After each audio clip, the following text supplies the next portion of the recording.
For the last ethnic representative, I would like to invite Karen representative, and it's currently a national president of Australian Karen organization AKO. May I invite Lwin Oo to give us a speech? ကရင်တိုင်းရင်းသားများကိုယ်စားလှယ်ဦးစောလွင်ဦးကိုမှာစကားပြောကြားပေးဖို့အတွက်ထပ်ပြီးတော့ဖိတ်ခေါ်လိုပါတယ်ရှင် Thank you once again, Mary and Sean.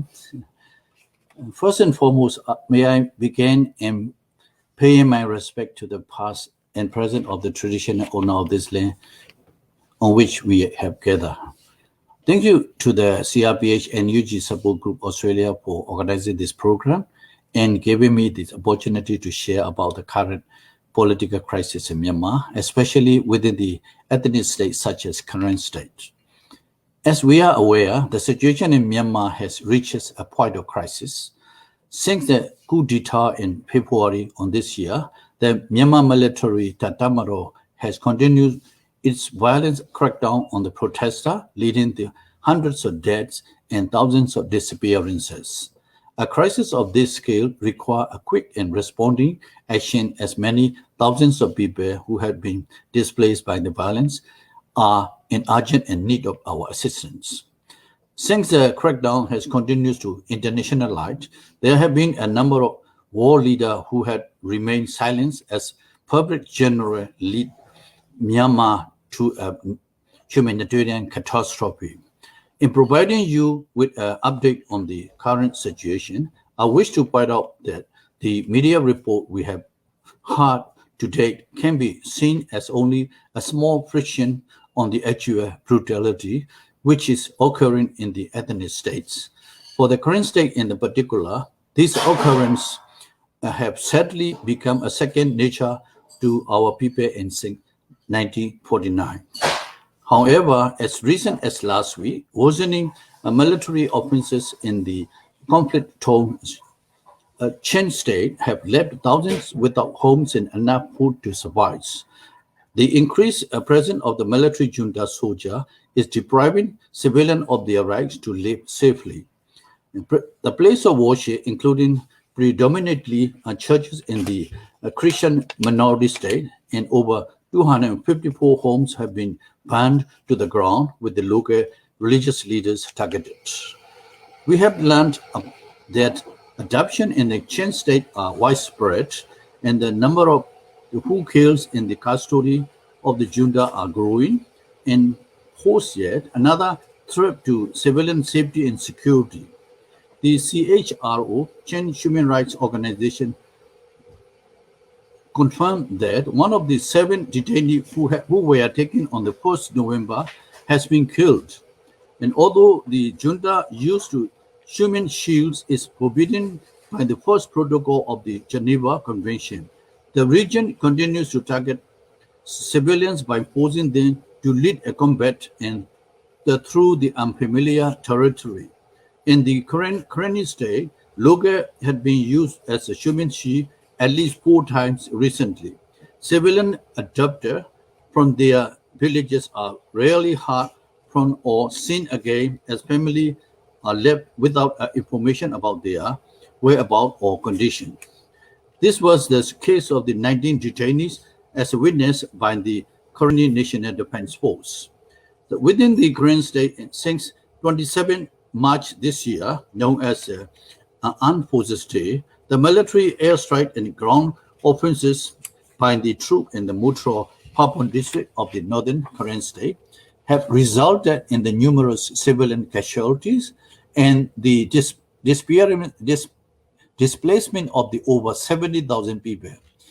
This is almost 90% of the district's entire rural population and has resulted in the profound humanitarian crisis.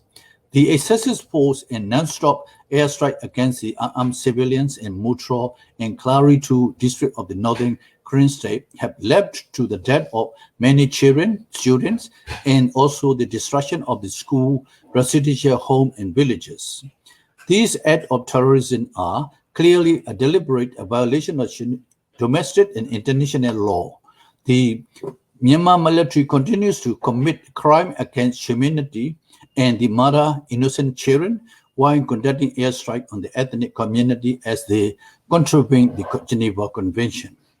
This atrocity with the current state alone has resulted in over 200,000 recently internally displaced people IDP, which is in addition to the 505,000 IDP who had been fleeing conflict and violence since the end of the 2020. The ongoing lack of safety and security present the risk of the triggering a mass relocation of the refugee to neighboring countries that are already burdened by the hosting over 1.1 million refugees of Myanmar. As of 7 November 2021, according to the Network for the Human Rights Documentation Burma, a total of 9,846 people have been arrested and 7,016 people has been still detained, and 1,954 people were evading arrest and 1,243 people were ruthlessly murdered by the military since the military coup that unleashed systematic and targeted attack on the violence against the innocent civilians.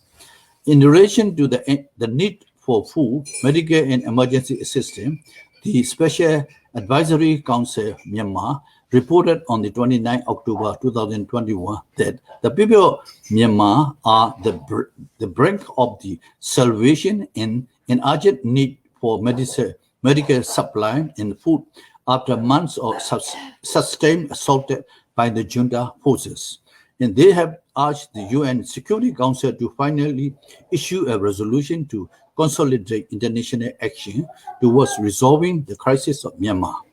It has become commonly known that the Myanmar military has cut off access to the region in northwest Myanmar, restricting food supply within already 33 people dying from the malnutrition and lack of medicine, according to the representative of the Special Advisory Council, Myanmar.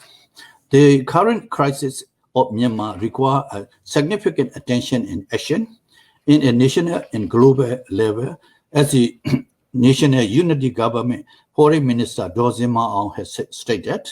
We are being threatened every second or every minute. Our human security is under constant threat. We need ASEAN, the Security Council, and the rest of the international community to work with us to find a solution to this crisis.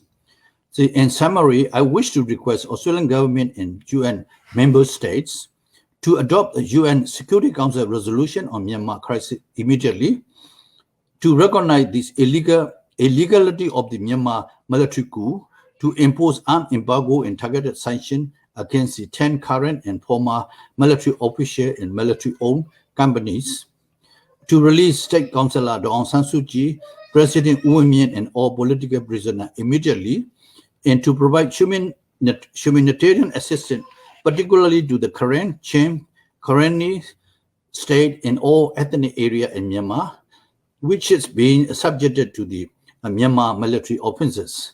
In closing, thank you once again for inviting me to this program today. Thank you all.